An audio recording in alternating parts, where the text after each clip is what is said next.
I wanted to get into a little topic here. And I know it's kind of jumping ahead, right? I know OKC has not won anything yet. They haven't even made the finals. But to me, they remind me of the Golden State Warriors from before they won a championship. You know, Harrison Barnes, Steph Curry, Klay Thompson Warriors, where you're like, man, this team is good. They're finally getting over the hump and they finally win a championship, right? And then they become a dynasty that they are. They added KD, won some more, and then they won another one without KD, right? So I don't know, but to me, the Thunder seem as close as it gets to like a Warriors dynasty. What do you say? I think so. I mean, look, like I think there's times that we say that, like, so for example, there's been 7 new champions the last 7 years. This team's a little bit more on the unique side. Like, for example, Lakers winning it, Milwaukee winning it. I mean, we kind of thought, obviously, with Boston, right? They're just, what could happen. They're injury away from it not going down. But, another thing is like when you win, people start wanting to get paid. That's just part of the process. And we know today's NBA, it's tough to keep everyone happy, especially a small market team like them. However, they're young. They play defense. That's not going to ever go away. And to be honest, they have a lot of resources in terms of like draft picks still. Like I said, the cap is going to be probably an issue for them. Maybe not next year, but the year after. You could see like either like a Chet or like a Williams maybe or something being dealt like later on. SGA is not going anywhere, but it's just how I would say that's the only thing. And then I also like don't want to discredit those teams that like have had dynasties or won 2 or 3 in a row. Yeah, it's definitely a big challenge. But hey, if there was a team that's like textbook, like kind of like the Warriors, like the Lakers, where man, they're going to be in the mix for the next 5 years. And when you're in the mix for 5 years and you got the talent they have, you got to expect them to at least win a couple, right? And so, I mean, we got to get this one first, and then we'll see from there. But what are your thoughts? Do you see it? I mean, it sounds like you're kind of thinking it's possible, but obviously there's some factors there. SGA is 26. Yeah, he's arguably a top 5 player in this league. He just won the MVP, and more than likely they're going to win the finals. Yep. So that right there alone is, and you're locked into him. You're not getting rid of him. That guy is there. You're not going to do anything to get rid of him, right? He's like one of those untradeable players, I would say, at this point. Right. Then you look at, you got on the other side, you got Jalen Williams, who's 22, 23, Chet, 22, 23. Yes, you're going to have to pay these guys. Like, that's understandable.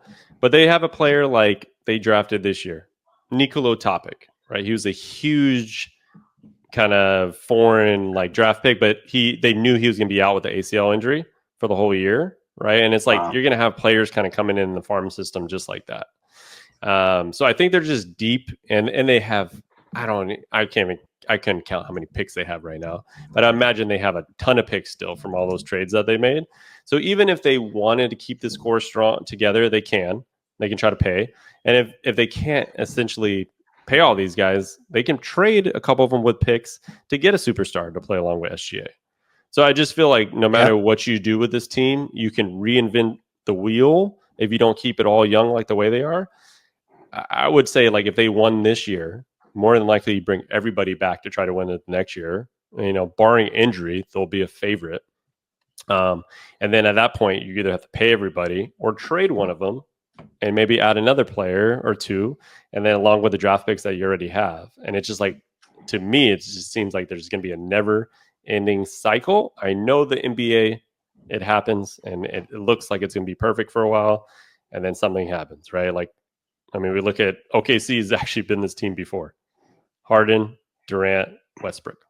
Yeah, right? They couldn't keep them right. Yeah, they got to the finals, and they weren't willing to pay James Harden 4 years, $60 million. Was it? Yeah, it was. It wasn't. I mean, obviously, it's all like relative, but yeah, it wasn't right, wasn't a huge number. I mean, yeah. But they weren't able to do that then, right? So I mean, there's precedent and stuff like that happens, but to me, I could see them for sure winning this year, and then you rolling back with the same team, and it's hard to see anybody stopping them at this point. Yeah, then they're Sam Presti. He's made some real good decisions, and so with all these draft picks they still got, that they're gonna make some. Not all of them are gonna be a bullseye, but there's gonna be some players that we don't even know yet. Like you just mentioned, one obviously that is gonna come through the farm, as you said, and so where they may not be able to keep everyone ultimately. I mean, they'll be there next year for sure, but they'll probably have someone coming up. And so, I mean, what they did is they obviously went through years of not playing very well. And they got fortunate to have somebody like Paul George, which they traded. Yeah. And then they just so happened to land. I mean, even though they probably were excited to get SGA, but they probably couldn't have ever have thought that he was going to be this type of player. And so you got to get a little lucky sometimes. It's better to be lucky than good often. And so, yeah, man, if they finish this off, which I believe they will, it's going to be, how are we going to play with OKC now? So before it was like, we got to build a team to beat like a Denver or a Boston. Now it's like, we got to build a team. We got to be deep. We got to be athletic to compete with the likes of the Thunder. Yeah. I mean, that's the thing, right? Like, how do you build the dynasty? And Sam Presti went through all those years of losing, right? Yep. How did these players, obviously nobody knew what SGA was going to be like, but you saw potential. You just didn't know what that was going to look like. And now they're here. And you seem like you have the right coach, right? He knows what he's doing, obviously, and they're pretty much here to stay, and that's scary for the rest of the league at this point. Yeah, I would just say we'll see what a certain team does to build around Luka, and we'll see how So I say OKC winning the next 2 out of 3, and is going to win the other one. So. Yeah.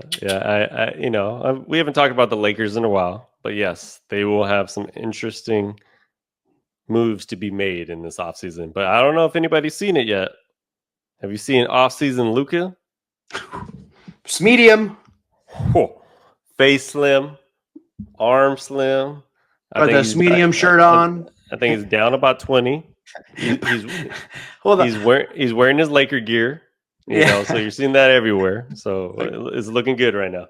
It's just funny because I'm like, wait, when did they get eliminated? Like, has it been like 3 weeks or something? Come on. I think it's been like 2.5 weeks or so. Maybe 3 weeks. Look, I get that he's like probably on the best like regiment like ever, but like, let's see. Okay, they lost April 30th. So okay, about a month, I guess, or almost a month. But it's just, I mean, you could do damage if you're like, obviously, like the athletes like they are, and I'm sure it's a pretty crazy regiment. And so it is funny though, but then you see like people like commenting like, oh man, this is like, they show this like every summer with him. Like he like goes and then he comes back and he eats like the American like food, obviously that's like pumped with all these things. Yeah, it's great when you don't have all these other stuff pumped in your food, but then he comes back in the American diet, and it's like, oh no. But the league should be prepared if we have a slim Luka, in shape Luka next year, and that's going to be a problem. But right now, they're not there, and we don't need to really talk about them because they should be the team playing OKC right now. Yeah, that's nonetheless right now because that did not happen. So, I just think OKC is built for this and is built to last. But it is the NBA, and it's harder to obviously keep players based on money and what they deserve, right? So we'll see what happens in the long term. But I thought that was kind of an interesting comparison. Yeah, it is. I mean, there would be the obvious comparison because they're, as I just mentioned, the teams that have kind of won recently. You could throw Denver in there too. Kind of more like they had some veteran presence, but this is just all mid-20s and under. I think they're the youngest team in the NBA, if I'm not mistaken. Yeah. So pretty crazy.